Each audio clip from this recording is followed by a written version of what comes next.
September झालं ना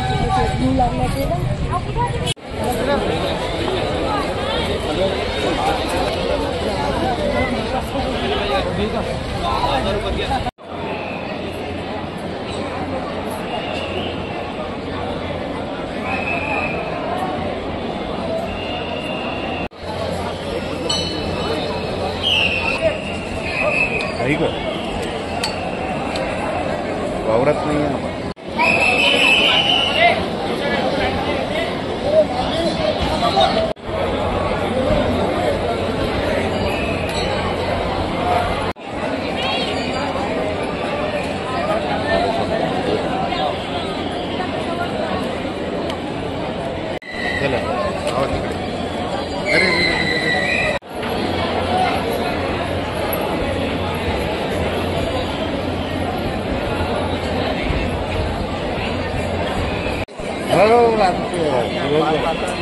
sir line आता हे करा साहेब हे उघडा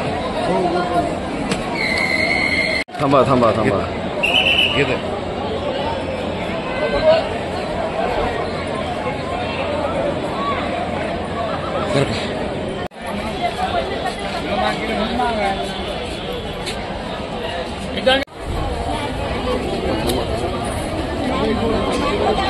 गेट घ्यावं चला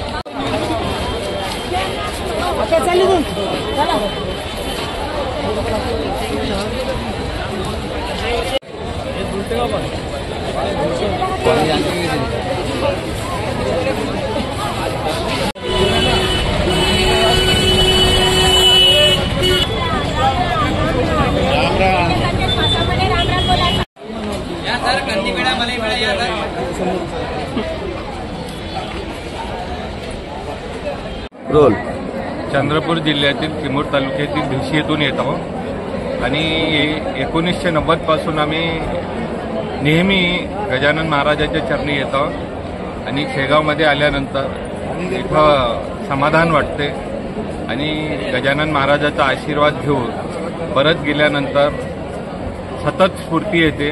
येथील जे वातावरण आहे हे देशातील एवढं स्वच्छ वातावरण हे कुठंच नाही आहे। काय भावना आहे तुमच्या? आज काय भावना आहे महाराजांचा प्रकट दिन आहे? महाराजांचा प्रकट दिन आहे। आज सर्व जनतेला, महाराष्ट्रातील जनतेला आणि विदर्भातील जनतेला सुख आणि समाधान देवो, आरोग्य चांगलं देवो, ह्या भावना आहे। नमस्कार गजानन माऊली, आम्ही आज इथे मजमिरामध्ये दर्शनासाठी आलेलो आहोत। मी बुलढाण्याची आहे आणि दरवर्षीप्रमाणे इथे सुद्धा आजही प्रगट दिनाचा खूप चांगला महोत्सव जमलेला आहे आणि आज महाराजांचा 147वा प्रगट दिन आहे।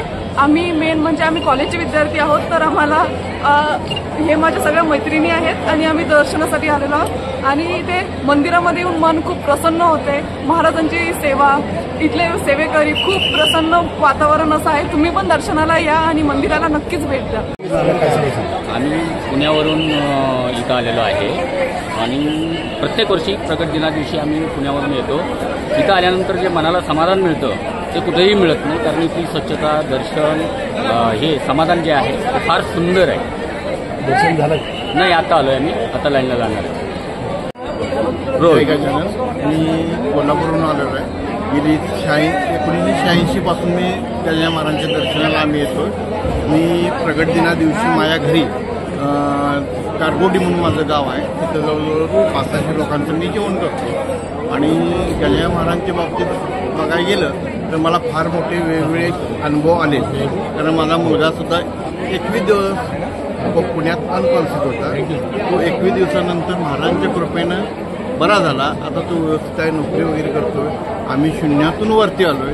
आमचं ज्यावेळी काहीच नव्हतं त्यावेळी महाराजांची जी आम्ही सेवा केली, महाराजांनी आमच्याकडून सेवा करून घेतली, त्याचा आम्हाला भरपूर प्रत्यय आलेला आहे। आज काय सगळं झालं? आज आम्ही काही नाही आहे ह्याच्यात आम्हाला समाधानी ठेव, आमच्या पाठीशी नेहमी उभा राहा, सगळ्यांना चांगली आरोग्य मिळून दे, चांगली बुद्धी मिळून दे आणि धनसंपदा, आरोग्यसंपदा सगळ्यांना मिळून देत, सर्व आनंदानं राहून देत, हीच मी महाराजांच्या चरणी प्रार्थना आम्ही उभयता करत आहोत।